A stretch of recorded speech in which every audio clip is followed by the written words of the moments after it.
welcome to Assembly Audible. I'm your host, Jennifer Pierce, Multimedia Editor with Assembly Magazine. The 10th annual Assembly Show just ended last week. Thousands of manufacturing professionals from across the country and the world actually visited the Donald E. Stevens Convention Center in Rosemont, Illinois to see the latest assembly automation. Some 230 exhibitors displayed robots, fastening tools, dispensing equipment, and other technologies. Joining me today to talk about the show are John Sprovieri, Chief Editor of Assembly, and Austin Weber, Senior Editor of Assembly. Thanks for joining me. Good to be here. Thanks, Jennifer. I'm pretty sure we had visitors from around the world, right? Not just the country. Probably. Well, yeah, certainly. There were certainly had some international exhibitors for sure. Yeah. For sure. Yeah, that's awesome. Okay, so what was your overall impression of the show? I was really pleased with the turnout. The show floor was really crowded, especially the first couple of days of the show. People seemed to be in a good mood. They were looking for technology. They had definite problems to solve, and they were looking for ways to solve them. So I was pleased. Yeah, I agree with John. Definitely, people were looking for answers to challenges. Several people I talked to had some very interesting projects they were working on, new product development, and they were there to find solutions. I was also impressed with. I agree with you, John, about the attendance was great. And there was a lot of moving stuff on the show floor, a lot of robots, a lot of conveyors. There are a lot of lights flashing on and off. So there was a lot of things moving in action. I'm curious about your thoughts, Jennifer. This was your first show, so what did you think? Well, it made a really big impression on me, and I tried to document some of the things that I was seeing and share it on social media. What I think is so interesting about Assembly is that it's not just one area, it's a collection of different things or exhibitors. So to me, that's what makes it different and exciting. Yeah. I was just taking it all in, and, it's funny because you mentioned people looking for solutions. One of the things I really enjoyed about the show, not that I didn't expect to enjoy it, but I ended up enjoying the guided tours a lot more than I thought I would initially. And when I started to talk to people, I got the same impression that they were looking for a solution. And that was a great opportunity to get in front of the exhibitors. And, I was very impressed with all of the speeches and explanations they delivered. So overall, I just thought it was super cool. Very good. Very good. I was pleased too. Anecdotally, and I don't know how prevalent it was, but I seem to run into delegations from companies. I know, like Deere sent a number of people to the show from the Quad Cities area. I ran into several people from a company that makes utility vehicles. So it seemed like people were coming in bunches as well. It wasn't just individuals, but companies were sending whole teams to the show, which I thought was interesting. Yeah, I noticed that too, John. In fact, I ran into a group of engineers from I think 4 or 5 guys that were from Oshkosh Truck up in Wisconsin. So same thing. On the podcast, I love the, diversity too, in terms of small companies and large companies. And really, it seems like, there's a solution or a place for everybody at the Assembly Show.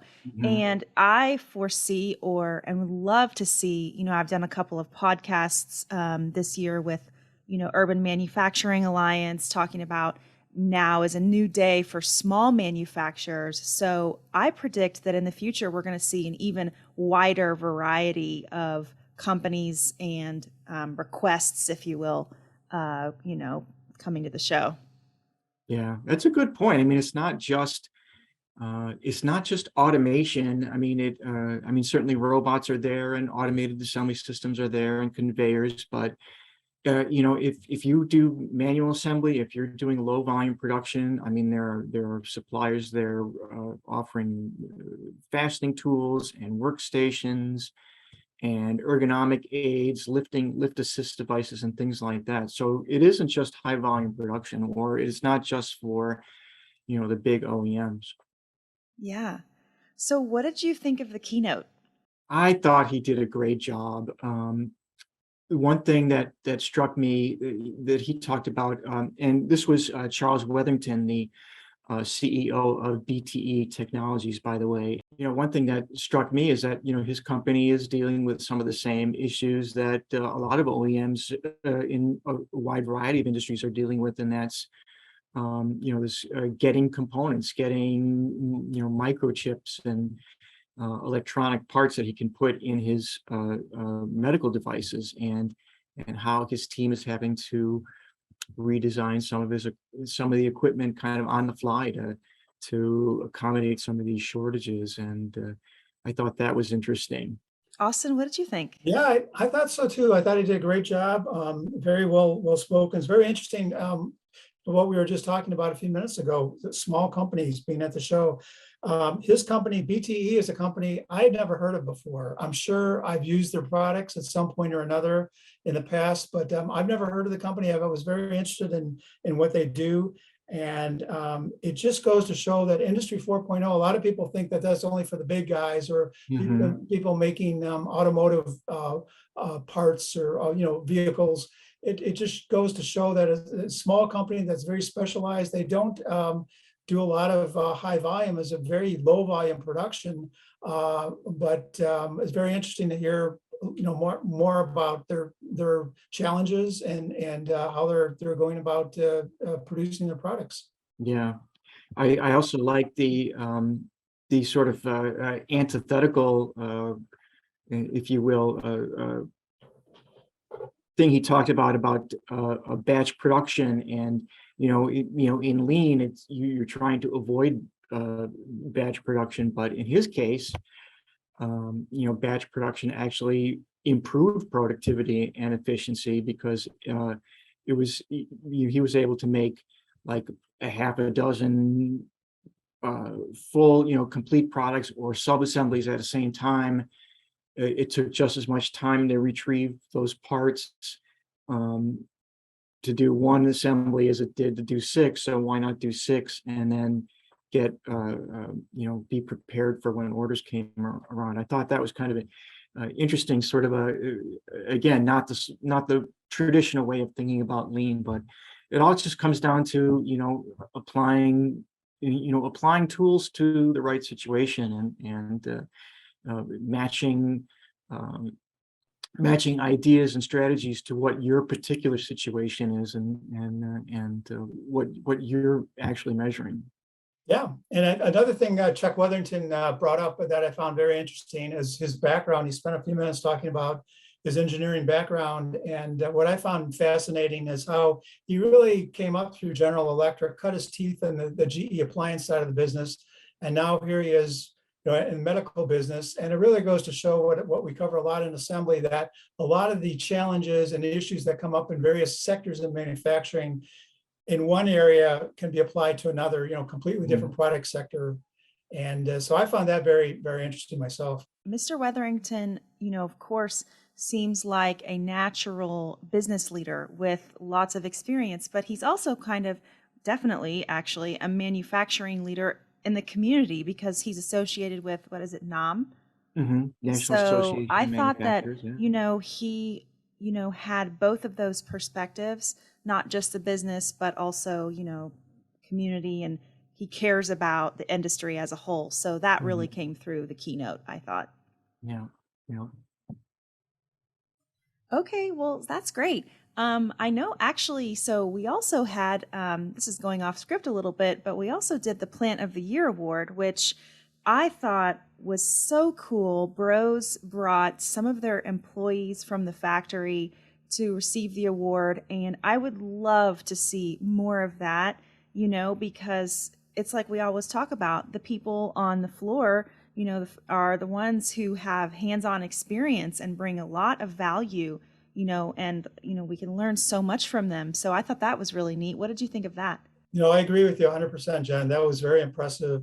Jim Barbaretta is the plant manager there. He's doing a phenomenal job when it comes to employee engagement. In the past, the various people who have won the award, not to put anything, against anyone, but in the past, people have typically brought some of the management team, some of the other engineers.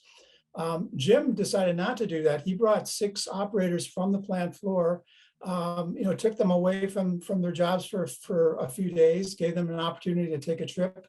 And they had a great time. I asked them what they were doing the night that evening, and he said they were going to go to a Chicago Bulls basketball game, and they were very Cool. excited Oh, about that's that. fun. And then another thing that was really impressive, I've never seen before. After the award ceremony was over, we took some pictures of Jim and his team, and they actually formed a human pyramid.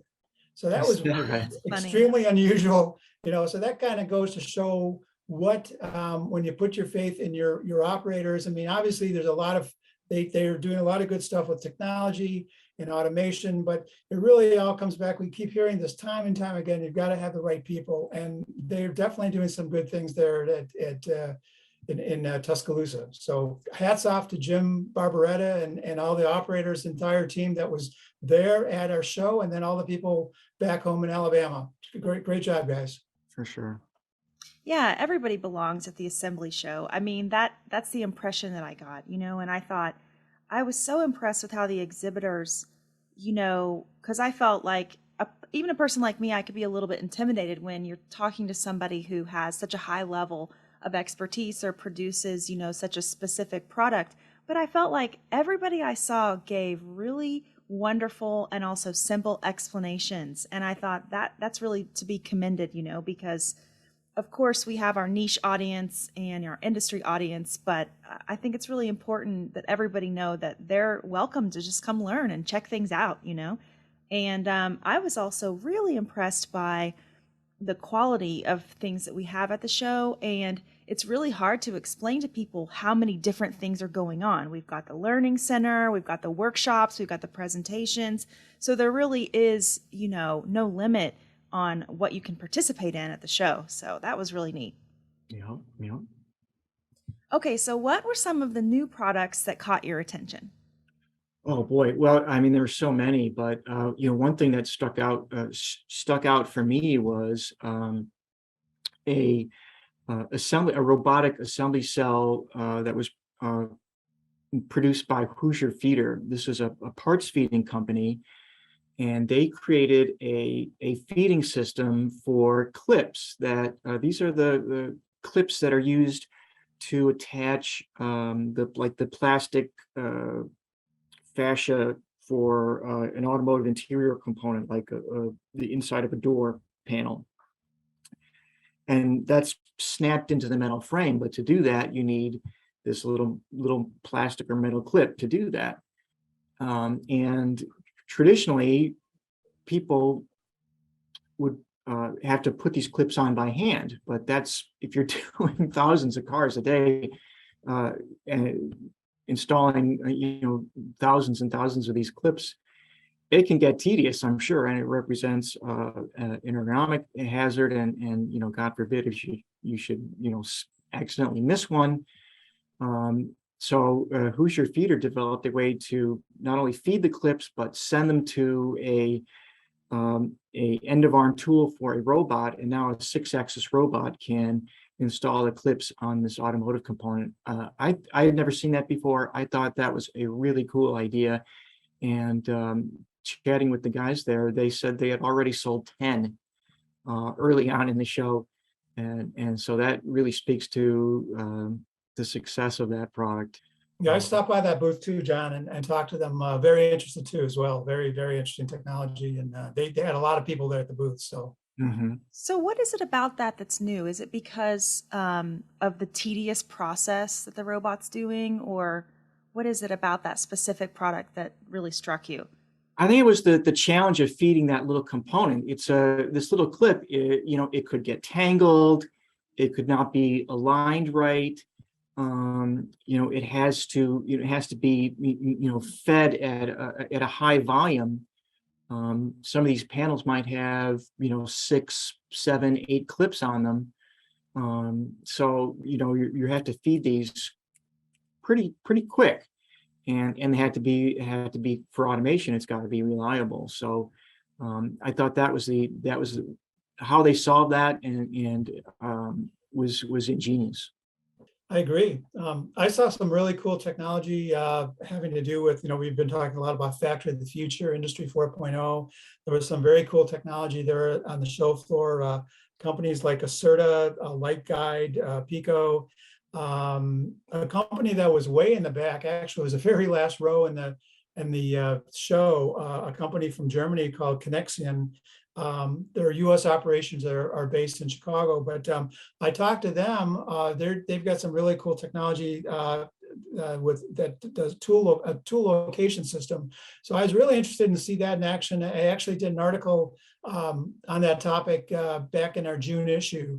And another company actually on the other side of the show hall that also has some technology in that area was DeSuter with their next in our tool positioning system. So that stuff was really cool. And then, I mentioned that Connection, a company from Germany, another company that was there I talked to, that was a German company, a company called Micropsy, and a company I'd never heard of before. They have a robot control system called, I think it's called Mirai.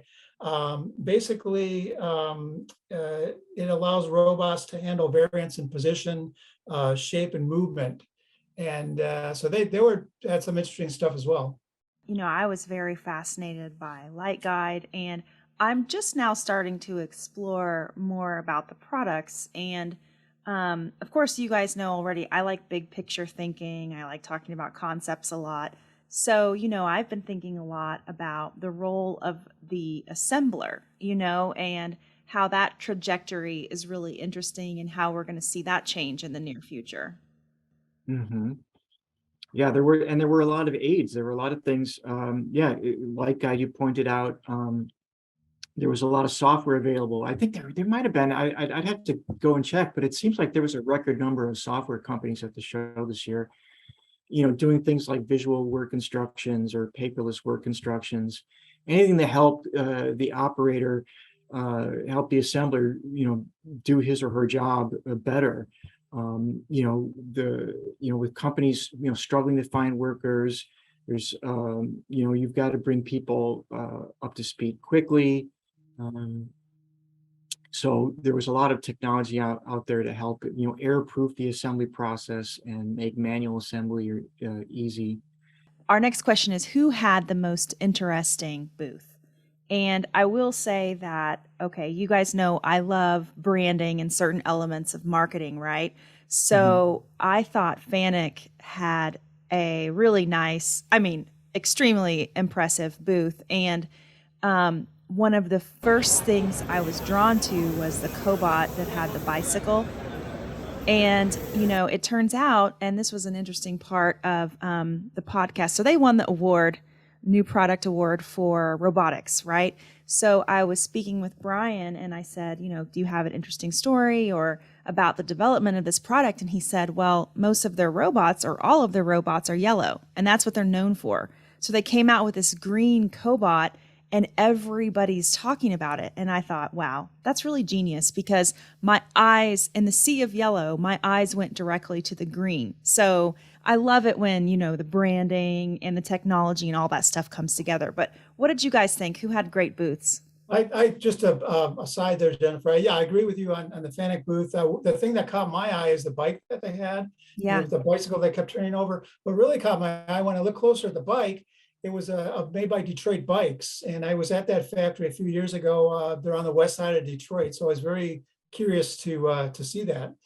My favorite booth overall, I liked everything, but I'd have to say it was our autonomous and electric mobility booth with the slot car track.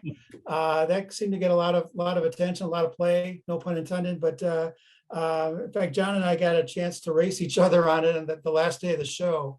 And we were talking about kind of reminiscing how we both had slot car tracks growing up in our basements. And in fact, we comparing notes further. They were both made by a company called Strombecker, which is a company that's old time company in the Chicago area. Their factory was Once Upon a Time was on the west side of Chicago. So that was fun. It was kind of brought back some fun memories. Hmm. Yeah, I figured you'd be a homer there, Austin. I've got to echo what you said, I guess, or a dovetail with it. One of my favorite booths was the Epson booth. I just love robots. And they have, they have Scare robots. They've got 6-axis robots, and I was so impressed with their new Scare, the GX series, and how it can move super fast and super precisely. And it's got these gyroscopic sensors in the arm that provide feedback to the controller, so that there's no settling time, and the controller can adjust the position of the robot, even though you might be traveling at a really high rate of speed. This is my 25th year with Assembly, and when I first joined the magazine, I mean, the state of the art robot there didn't move anywhere near as fast. So I mean, to see how the technology has changed is just incredible. That's a great, kind of place to end the conversation, is like, what are the biggest changes? I mean, you guys have been around for a really long time. So what are you like most impressed by, that you're seeing right now? Well, I would say, just to echo what John said, robots are always very cool technology. And I had a chance to stop by the Universal Robots booth there, the people who really introduced the world to collaborative robots, cobots, more than 10 years ago. I caught up with Joe Campbell, Joe's been in the industry for a number of years. I've known him, John's known him too, for more than 20 years. Just interested in catching up with him on what's going on in terms of automation and the whole staff shortage going on. Another person who's an industry veteran that I talked to was Bruce Bauscher at Daifuku. Talking to him about automated guided vehicles, automated guided carts, and how that the automation is just, there's such a demand now. Really, this trend was going on long before COVID, but COVID kind of has just put everything into extra high drive and extra demand, and the staff shortages everyone's facing as well. Is everyone, no matter what they're making, no matter how big their plant is, they're looking for automation these days. Yeah, absolutely. And another big change that I'm seeing is data collection. And we saw a lot of that at the show, whether it was fastening tools, or even like a dispensing valve, monitoring its own performance, or what else was I was going to say? Simple things like pneumatics. If you went to the Festo booth and saw like their smart pneumatic components, little things like pneumatic control valves to operate pneumatic cylinders, just that little part has built-in intelligence to count, to monitor its own performance, to count the number of cycles, and tell people, hey, this machine, you're reaching the limit of the number of cycles this thing was rated for. You may want to send a technician over here to replace it before it shuts the line down. So that kind of thing, the sort of data collection and interactivity of production equipment, or connectivity of production equipment or manufacturing equipment. Two big trends, I think, reflected at the show, and changes from the last time, or certainly the first time that I was at the show.